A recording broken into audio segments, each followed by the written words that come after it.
In the name of Allah, the most gracious, the most merciful. Assalamu alaikum. My name is Hafiz Muhammad Usman Naveed and I am a foundation level student at Rehan School. So today from Maya. Hello Good to Maya, hear from you. how are you? What's up? What does the word bye bye mean? Good question. It's it's super common one, especially when you're talking to little kids.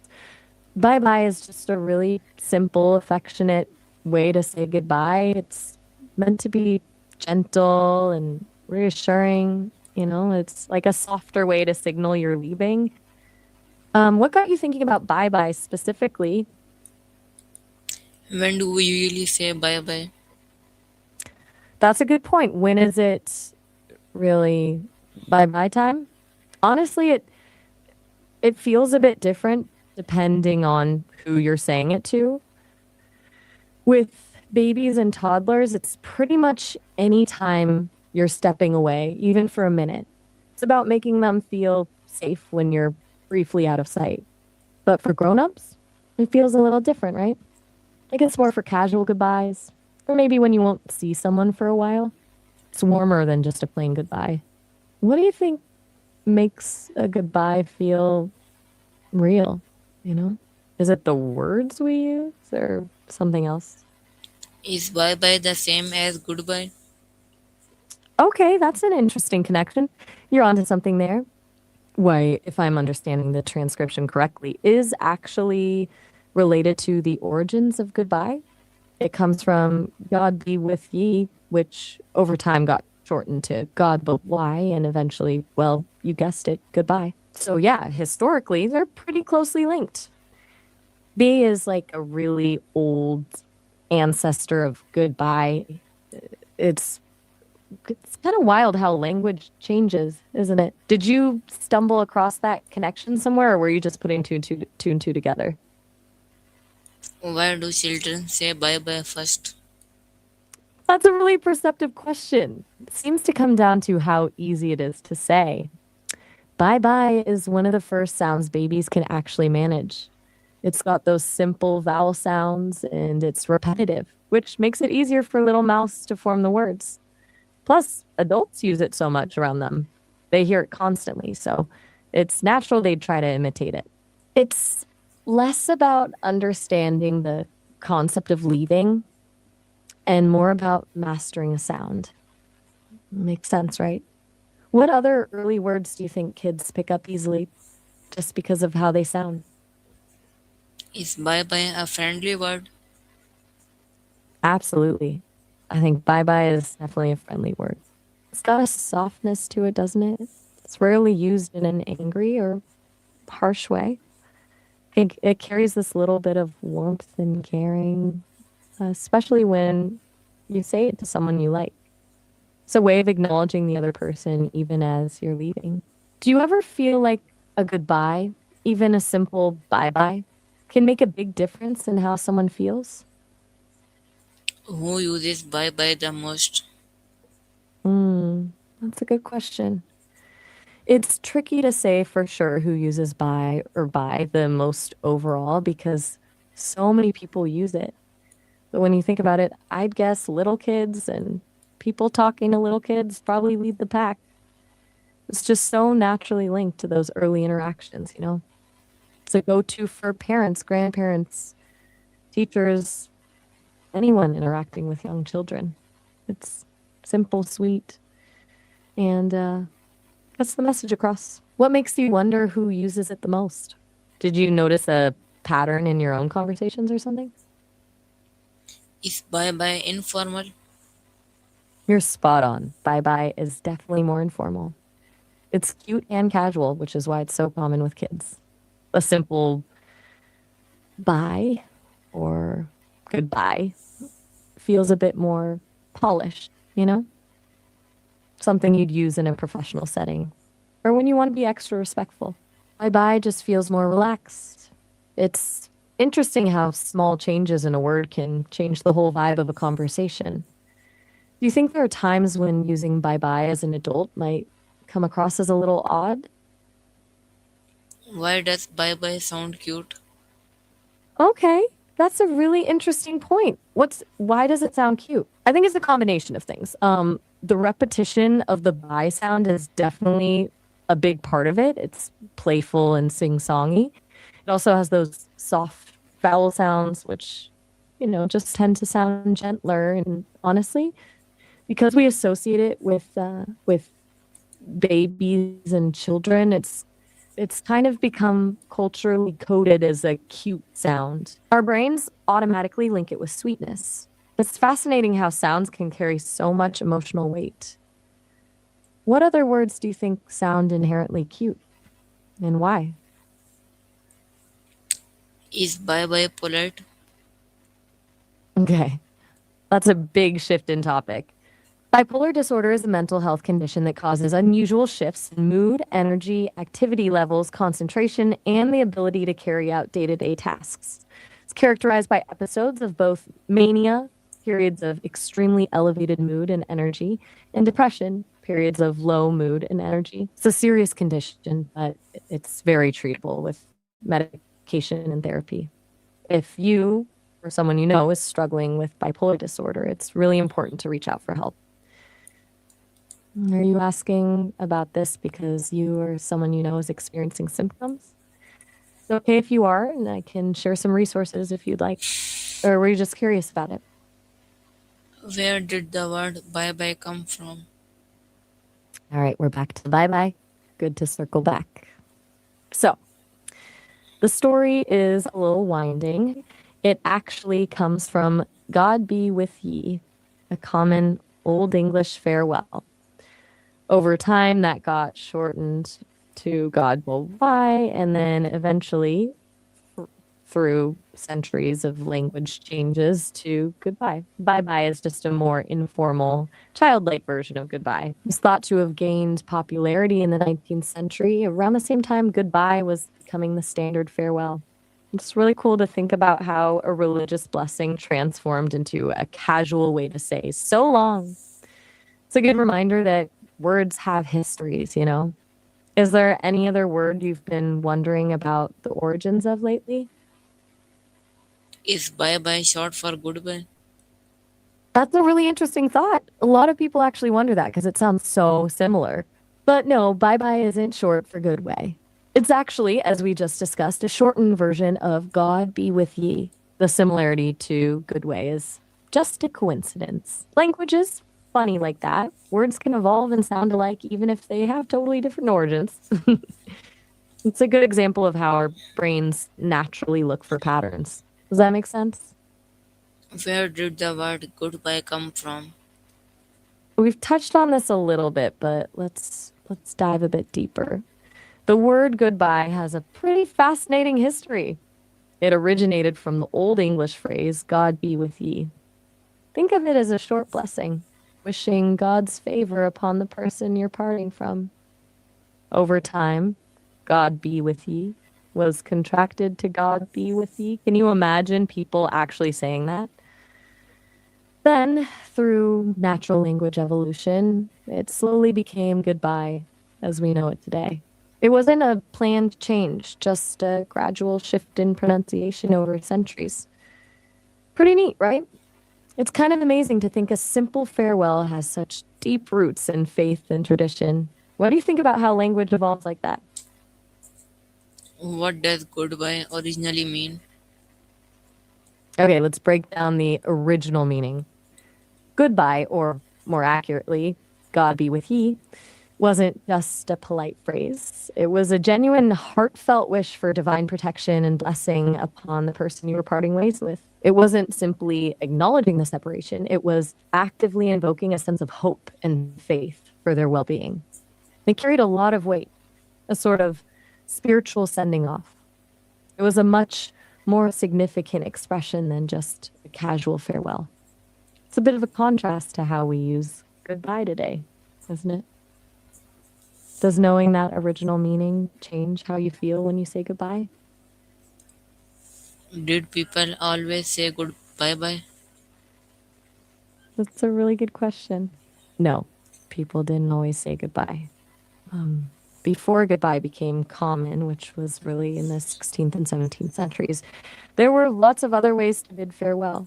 Things like farewell, which meant farewell, essentially wishing someone a good journey, or phrases like Godspeed, God keep you, or even just have a good day.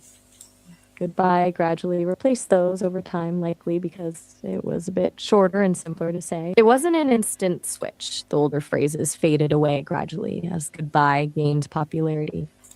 It's a reminder that language is always changing, and there's often more than one way to say the same thing. Were any of those older farewells still in use when you were growing up?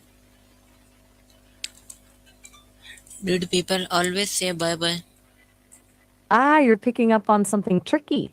No, people definitely didn't always say bye bye.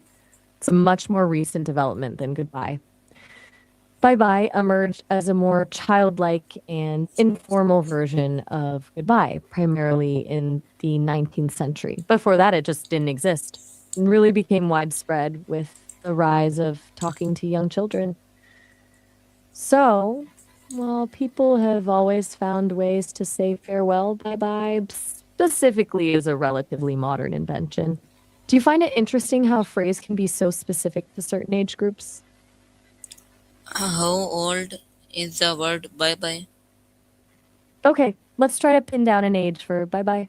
It's surprisingly difficult to say exactly because it evolved organically, but most etymologists agree that bye bye as a distinct, separate farewell started appearing in the mid 19th century, around the 1800s.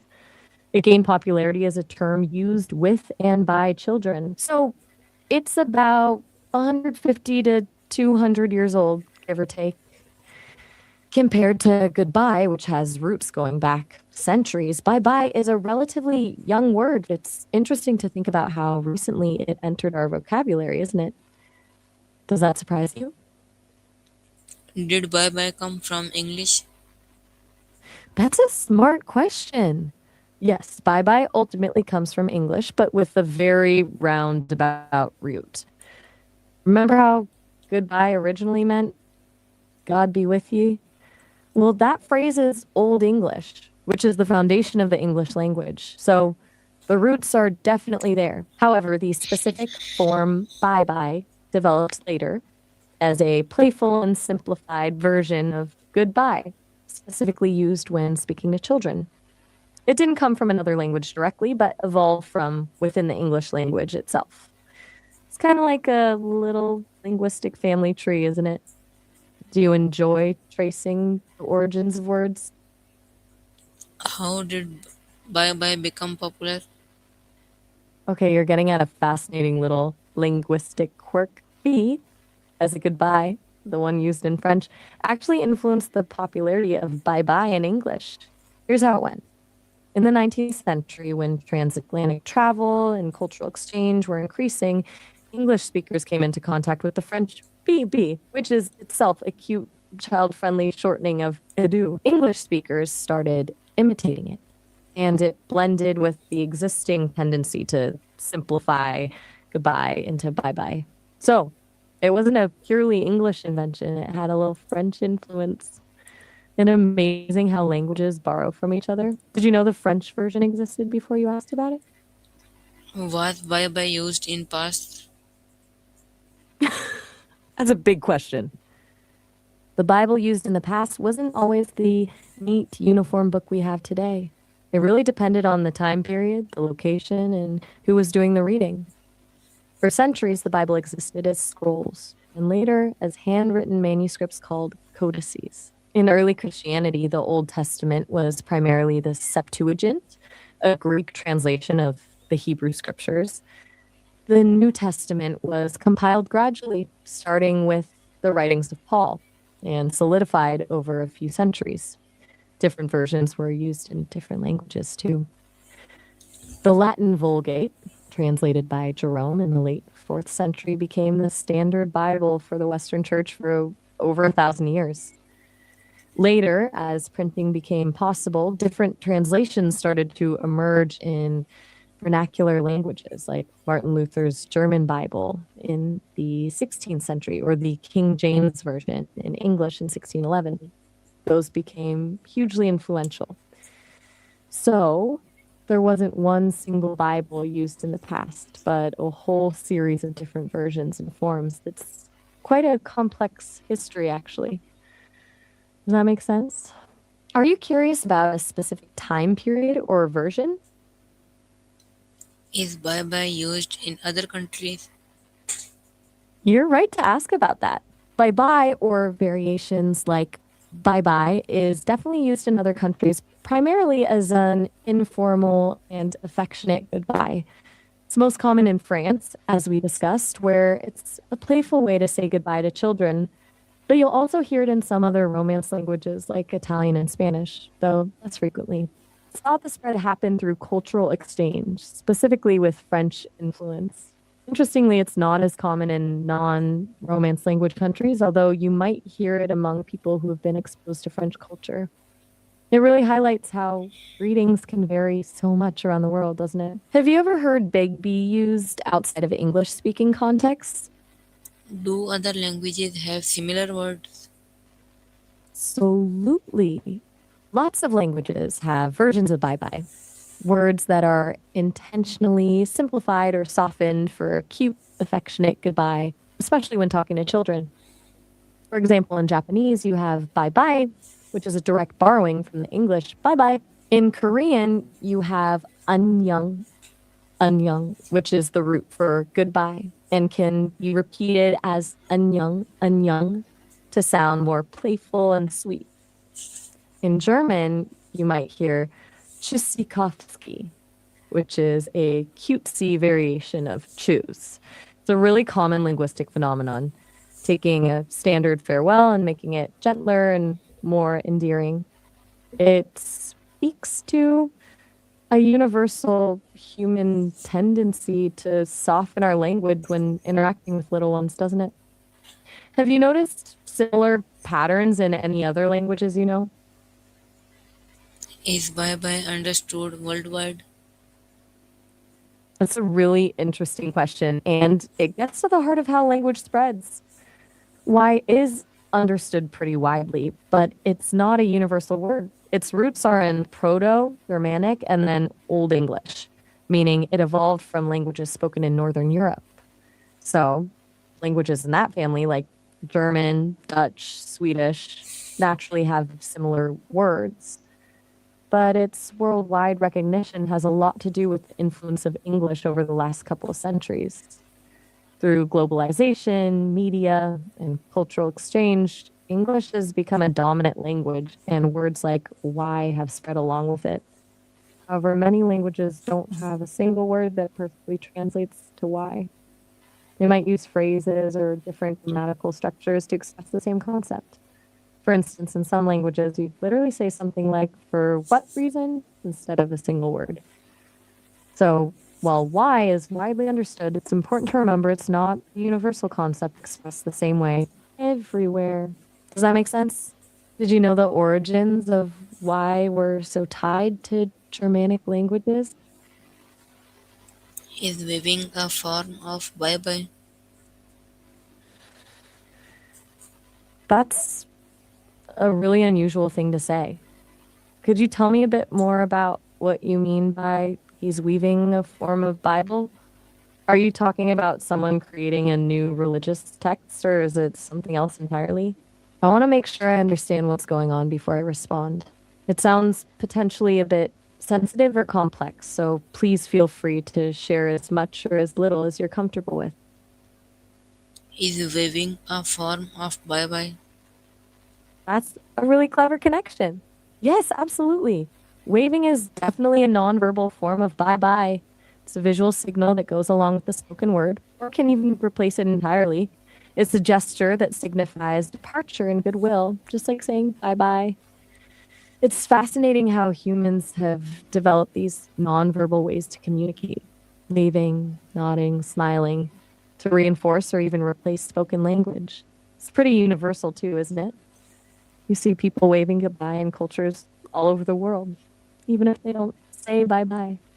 What do you think makes waving such an effective way to say goodbye? Can gestures replace words? Oh, absolutely. Gestures can absolutely replace words, sometimes more effectively. Think about it. A simple nod can mean yes, a shake of the head means no, a thumbs up conveys approval. These are all understood across many cultures without needing any spoken language. In fact, a lot of communication is nonverbal. Body language, facial expressions, tone of voice, and those things can convey more meaning than the words themselves. People who are deaf or hard of hearing rely heavily on sign language, which is a fully developed system of communication using only gestures. It just proves how powerful gestures can be. What's a situation where you think a gesture is more effective than words? Why do we wave while saying bye? That's a really interesting question. The history of waving as a goodbye gesture is surprisingly debated. One theory suggests it comes from ancient times where people would raise their hands to show they weren't holding weapons, a sign of peace and goodwill as they parted ways. Over time, that evolved into a more general wave of farewell. Another idea connects it to the waving of flags or banners as ships set sail, wishing them a safe journey. Regardless of the exact origin, it became a way to visually amplify the verbal goodbye, adding an extra layer of warmth and connection. It's a signal that says, I see you, I acknowledge you, and I wish you well. Pretty neat, right? Is Do you body think there's language? something? Body language. That's a fascinating topic.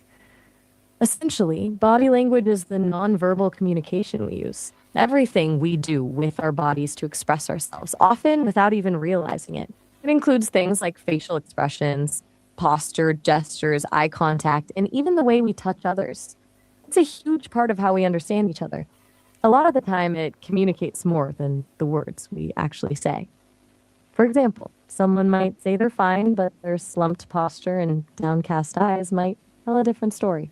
It's complex and can be influenced by culture, personality, and context. Are you curious about a specific aspect of body language, or were you just wanting a general explanation? Can bye bye be said without sound? That's a really insightful question. Yes, absolutely. Bye bye can absolutely be said without sound.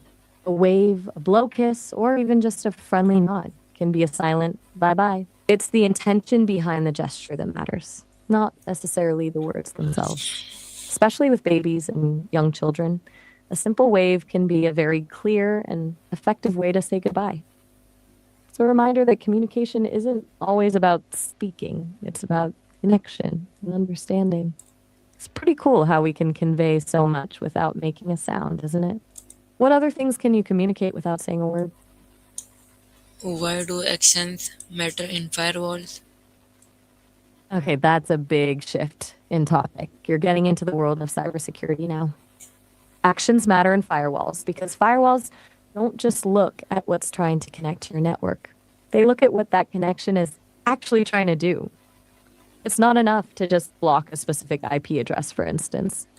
A firewall needs to analyze the actions, the data being sent, the ports being used, the protocols being followed, to determine if the activity is legitimate or malicious. It's like a security guard at a building. They don't just check IDs, they also watch what people are carrying and where they're going. If something looks suspicious, a large file transfer at an odd hour, or an attempt to access sensitive data, the firewall can block it. It's about understanding the behavior, not just the source. Are you studying cybersecurity? Or are you just generally curious? Does tone change the meaning of bye bye? I understand your concern. You're right to emphasize the importance of respecting the original meaning of the Bible. I absolutely agree that it shouldn't be altered or misinterpreted. As an AI, I don't have beliefs or intentions to change religious texts. My purpose is to provide information and engage in conversation based on the data I've been trained on. If I've given you any impression that I was doing otherwise, I apologize. My responses should always be seen as informational, not interpretive, especially when it comes to sensitive topics like faith. Could you tell me what specifically led you to say that? Perhaps I can clarify something. So viewers, this is my session. I hope you like it. Allah Hafiz. Pakistan Zindabad. Rehan School Zindabad.